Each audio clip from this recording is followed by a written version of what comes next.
हमने अपने पिछले कई एपिसोड्स में ज्ञान की बातें की, वर्ल्ड ड्रामा साइकिल की बात की।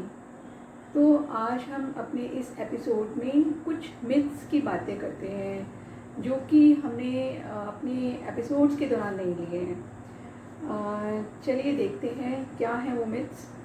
जैसे कि हमारा जो भारत है वहाँ पे गांव-गांव में मंदिर है, शहर शहर में मंदिर है, हर गली में आपको मंदिर मिल जाएगा। तो भक्ति तो बहुत ज़्यादा है। और हमने देखा कि द्वापर से जो है वो भक्ति स्टार्ट हुई।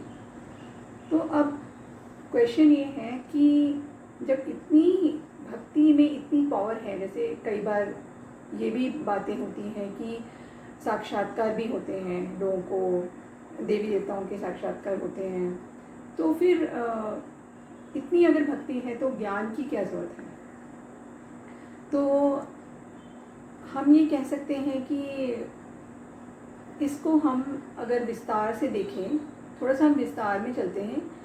द्वापर से अगर हम देखें तो द्वापर में भक्ति स्टार्ट हुई थी और कई सारे जो शास्त्र थे वो लिखे गए, कई धर्मात्माएं द्वापर से आना शुरू हो गए थे। जैसे और हमारा मुस्लिम धर्म है या क्रिश्चियनिटी है, ये सब धर्म द्वापर से स्टार्ट हुए और कई महात्माएं आए। और जब द्वापर से डिग्रेडेशन शुरू हुआ तो इन धर्मात्माओं ने अपने धर्म के द्वारा सारी जो अपवित्रता फैल रही थी धीरे धीरे उसको टिकाने की कोशिश की, यानी कि भारत को टिकाने की कोशिश की थी। तो आज भी हम देख रहे हैं कि भक्ति जो है वो बहुत सारी जगह व्यापक है। तो ऐसा क्या हो गया है कि जो हमें ज्ञान की बातें करनी पड़ रही हैं। तो जो भक्ति है उसी का जो रिज़ल्ट है वो ज्ञान होता है। और जो भक्ति है आज के टाइम में वो द्वापर से आती आती डिग्रेड हो गई है। हम ये बोल सकते हैं कि जो भक्ति है उसमें बहुत मिलावट हो गई है, जो धर्म है वो उनमें मिलावट हो गई है। जैसे कि जो हमारे द्वापर में जो ओरिजिनलिटी थी धर्म की, वो अब यहाँ तक आते आते कलयुग में आते आते नहीं हो पा रही है। वैसी जो ओरिजिनलिटी है वो अब नहीं मिलती है। जैसे जो हमारा गीता शास्त्र ही अगर हम लें, जो कि गीता शिरोमणि है, सबसे पुराना जो हमारा शास्त्र है, उसमें भी आज बहुत मतभेद है। क्योंकि जो हमारा गीता शास्त्र है उसमें कई लोगों ने अब उसको लिखा है, जैसे कि टैगोर की गीता भी आ गई है, गांधी गीता भी है, तामिल गीता भी है। तो जो भगवत गीता है वो उसमें कई तरह की मिक्सचरिटी मिलती है। ओरिजिनलिटी अगर हम देखें जो हमारा भगवत गीता है तो उसमें अब जो ओरिजिनलिटी में देखें तो कई सारे जो इंटरप्रिटेशन आए हैं, जैसे टैगोर की गीता है, गांधी की गीता है, इनमें उसमें मिलावट हो गई है ओरिजिनलिटी में। क्योंकि अगर हम ओरिजिनल गीता को देखते हैं तो उसमें जो श्लोक थे वो बहुत कम होते थे और आज जब हम श्लोक देखते हैं तो बहुत सारे हो गए हैं। और भी अगर हम विस्तार में देखें तो जो हमारा महाभारत ग्रंथ था उसको ही पहले भारत संहिता के नाम से जाना जाता था, उससे पहले भी उसको जय के नाम से जाना जाता था। तो अब आते आते वो महाभारत एक जो सोर्स है, वो जो भक्ति का जो सोर्स है, वो भक्ति का जो ग्रंथ है वो बन गया है। और उसमें भी अब जो है वो बहुत बड़ा शास्त्र हो गया है, उसमें बहुत सारे जो श्लोक हैं वो बहुत पढ़ गए हैं। तो अगर हम देखें तो हमारे जो ओरिजिनल जो शास्त्र है वो जो कहता था वो उसमें बहुत सारा सत्यता थी, जो हमें वो टिकाने की बात करते थे, जो हमारे भारत को टिकाने की बात करते थे। जो आजकल हम देख रहे हैं कि भारत जो है वो बहुत हलचल में है और पूरा विश्व भी बहुत हलचल में है। तो जो हमारे धर्मशास्त्र आए थे द्वापर से वो ठीक आए थे, जो धर्मात्मा आए थे वो ठीक थे उस टाइम पे। ओरिजिनल टाइम में जो हम शुरुआत थी धर्मों की तो वो सब कुछ ठीक था, लेकिन उसमें आते आते बहुत मिलावट हो गई है। तो जैसे आटे में नमक बराबर हो उसमें सत्यता रह गई है और दिखती है। तो अब जो है हमें क्या करना चाहिए। और कई मिथ्स अगर हम और भी देखें तो जैसे कि हम ये भी देखते हैं कि जो श्री राधा कृष्ण की बात करते हैं कि वो द्वापर से आए हैं, द्वापर में उनका राधा कृष्ण का जन्म हुआ, द्वापर युग में बहुत इसको माना जाता है। तो अगर हम देखें विवेक क्या कहता है कि अगर जो श्री राधा कृष्ण द्वापर से आए हुए होते तो फिर उनके आने के टाइम अगर वो भगवान होते और इस तरह से द्वापर में आए होते तो फिर उसके बाद जो है डिग्रेडेशन तो नहीं होना चाहिए। अगर भगवान कहीं पे आते हैं तो उसके बाद तो जो पवित्रता है उसको टिकना चाहिए था। फिर ऐसा क्या हो गया जो पवित्रता है वो गिरती चली गई और कलयुग उसके बाद आ गया। द्वापर के बाद जब भगवान आते हैं पृथ्वी पर तो पृथ्वी को तो स्वर्ग बन जाना चाहिए था। तो ये अपने आप में ही जो एक ऐसा लगता है कि कहीं ना कहीं जो है मिक्स चैरिटी हो गई है, कहीं ना कहीं हमें समझने में कुछ अर्थ का कहीं ना कहीं हमने इधर उधर शायद मतलब निकाला हो, या ओरिजिनल जो शास्त्र हैं वो क्या कह रहे हैं वो हम ना देख पाए हों। तो जो ज्ञान की बात करते हैं उसमें हमने श्री राधा और श्री कृष्ण की बात नहीं की है जो कि द्वापर में है, क्योंकि जो विवेक है वो यही कहता है कि कलयुग के बाद जब हम सत्युग की बात कर रहे हैं, जहाँ पे हम बता रहे हैं कि स्वर्ग आएगा, जिसका जिक्र जो है कुरान में भी है और बाइबल में भी है और हमारे हिंदू शास्त्रों में भी है, तो वो जो है जब परमात्मा आया हुआ है और हम ये कहते हैं तो जब परमात्मा आएगा तो उसकी रचना जो है वो बहुत सुंदर होनी चाहिए, तब सत्युग को आना चाहिए, तब श्री राधा कृष्ण को आना चाहिए।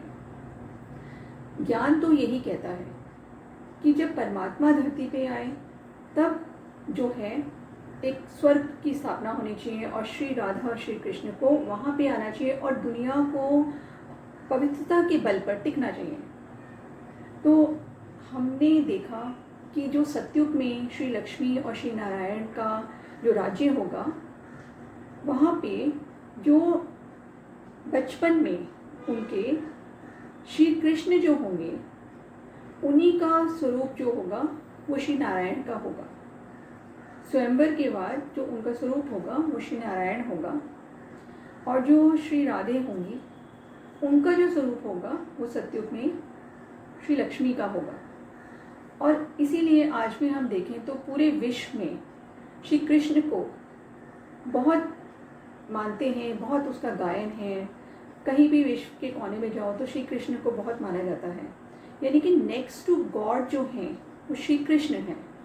हम ज्ञान के माध्यम से उनको भगवान नहीं कहते लेकिन उनको नेक्स्ट टू गॉड बोलते हैं। वो एक बहुत श्रेष्ठ देवता हैं और सत्युग के पहले प्रिंस हैं।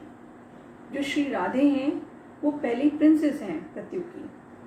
तो श्री राधे कृष्ण जो हैं क्योंकि पहली आत्मा है सत्युग की, तो उनका आज हम देखते हैं विश्व में भी बहुत गायन है। परमात्मा तो ज्योतिर्बिंदु स्वरूप है, तो उन पर जो है बुद्धि नहीं इतनी टिक पाई है, तो हम लोगों ने भक्ति में भी श्री कृष्ण को ही अपना भगवान मान लिया है, हालांकि वो देवता हैं। और अगर हम देखें तो एक मिथ ये भी है कि जो प्रकृति है आज बहुत हलचल में है, बल्कि लोगों का या हम बहुतों का ये मानना है कि प्रकृति जो है, जैसे हम सूर्य की पूजा करते हैं, चंद्रमा की भी पूजा करते हैं हम भारत में, तो प्रकृति की जब हम पूजा करते हैं तो आज हम देख रहे हैं प्रकृति तो बहुत हलचल में है।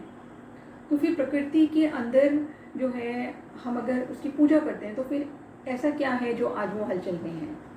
तो हम ये समझ सकते हैं कि जो ये हमारा मिथ है वो कहीं ना कहीं जो है वो ढीला पड़ रहा है। तो अगर हम रावण, जब राम राज्य था तो राम राज्य में भी हमने देखा कि जो रावण था वो क्या चाहता था कि प्रकृति जीत होना चाहता था, और उस दिखाते भी हैं शास्त्रों में कि वो प्रकृति जीत था। तो ऐसा उसके पास क्या था यानी कि आत्मा तो वो शक्तिशाली थी कि प्रकृति को भी जीत सकती थी, यानी कि हम लोगों में भी जो हम सब जो हैं वो कहीं ना कहीं बहुत स्ट्रांग हैं जो प्रकृति को जीत सकते हैं। लेकिन क्योंकि जन्म जन्मांतर के बाद हम सभी तमोप्रधान स्थिति में चले गए हैं, तो जो प्रकृति है वो हम पर अब हावी हो गई है। नहीं तो शायद हम आत्माओं में सत्व प्रधानता होने के कारण इतनी शक्ति थी कभी कि हम लोग इस प्रकृति पे विजय पा सकते थे। और भी अगर हम देखें तो अगर कोई मिथ ये भी था कि जो परमात्मा है वो सर्वव्यापी है। आज के टाइम में, प्रेजेंट सिचुएशन में अगर हम देखें तो ये मिथ तो अपने आप ही झूठा हो जाता है कि अगर परमात्मा सर्वव्यापी होते हैं तो विश्व की ऐसी दशा तो नहीं होती। तो इस तरह के जो मिथ हैं जो हम की कहते हैं कि ये शास्त्रों से हमें मिले हैं, एक्चुअल में शास्त्र जो है वो ओरिजिनलिटी में अगर हम उनको देखें तो वो बहुत सत्य कुछ बोल गए हैं, लेकिन मिक्सचैरिटी के कारण हम शायद उसका सत्य जो भाव है वो नहीं ले पा रहे हैं।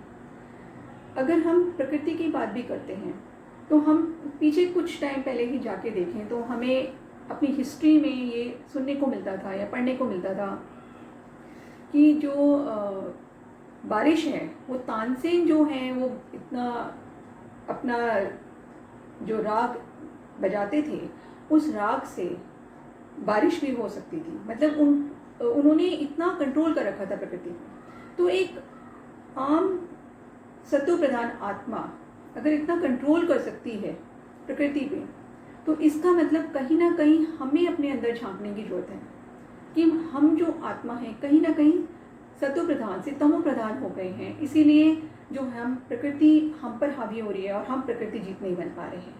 तो आज हमें अंतर्मुक्ता होने की जरूरत है इस टाइम में, और समझने की जरूरत है कि जो मिथ्स हैं वो कभी बने थे इस पवित्रता को टिकाने के लिए, सत्व प्रधानता को लाने के लिए। कई धर्मात्माएं आए, कई महात्माएं आए, लेकिन क्योंकि उसमें मिलावट हो गई, क्योंकि हमने भी बहुत जन्मांतर लिए तो आत्मा भी डिग्रेड हो गई, तो कहीं पे पूरी हलचल होने के कारण, मिक्सचैरिटी होने के कारण वो सत्यता कहीं ना कहीं छिप गई है।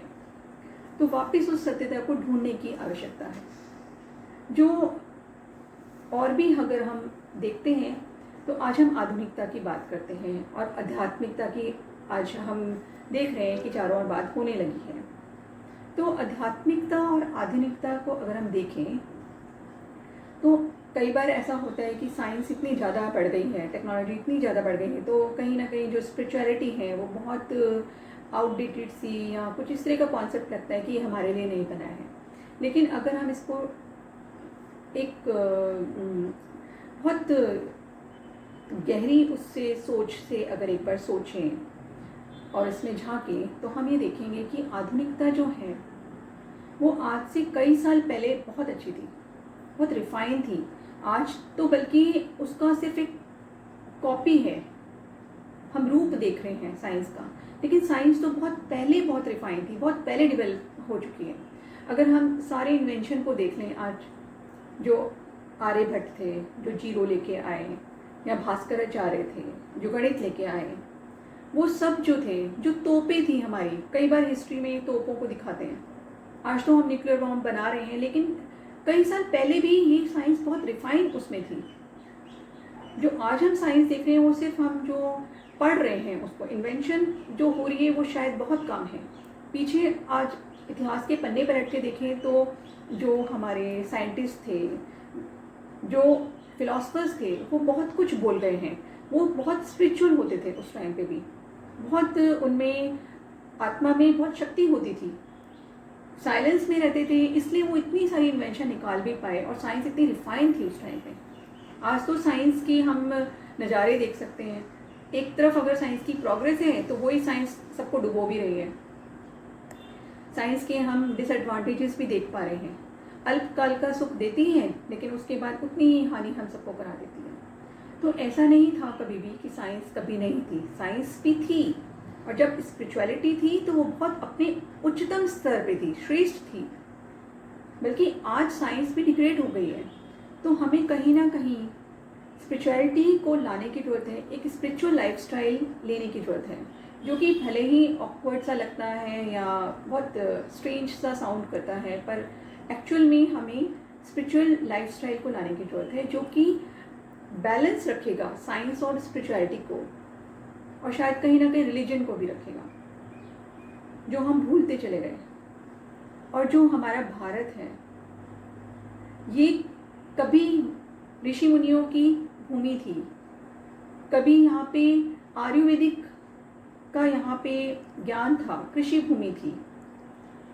तो आज भी अगर हम भारत को देखते हैं तो आध्यात्मिकता यहाँ पे बहुत है, यहाँ पे सेकुलरिज्म है, पूरे धर्म है यहाँ पे।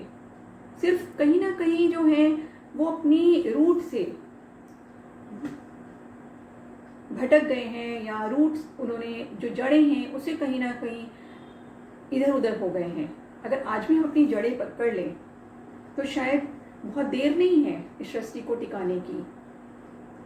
और भारत जो है वो आध्यात्मिक गुरु पहले भी था और अभी भी है, सिरमौर है। भारत में वृक्षपति की दशा है, क्योंकि परमात्मा का पैर भी भारत में ही पड़ा है। तो जो हमें करना है इस ज्ञान के थ्रू, क्योंकि परमात्मा हम बच्चों को हमेशा यही सिखाते हैं कि हर चीज़ का रिजल्ट होता है। तो जब हमने इतनी भक्ति की है द्वापर से, तो उसका भी रिजल्ट ये है कि हमें ज्ञान मिला है परमात्मा से। वो ज्ञान जो बहुत सरल है और हम सबको सुनना चाहिए, क्योंकि ऐसा माना जाता है कि अपने बारे में जो मैं परिचय अपना दे सकती हूँ वो कोई और नहीं दे सकता।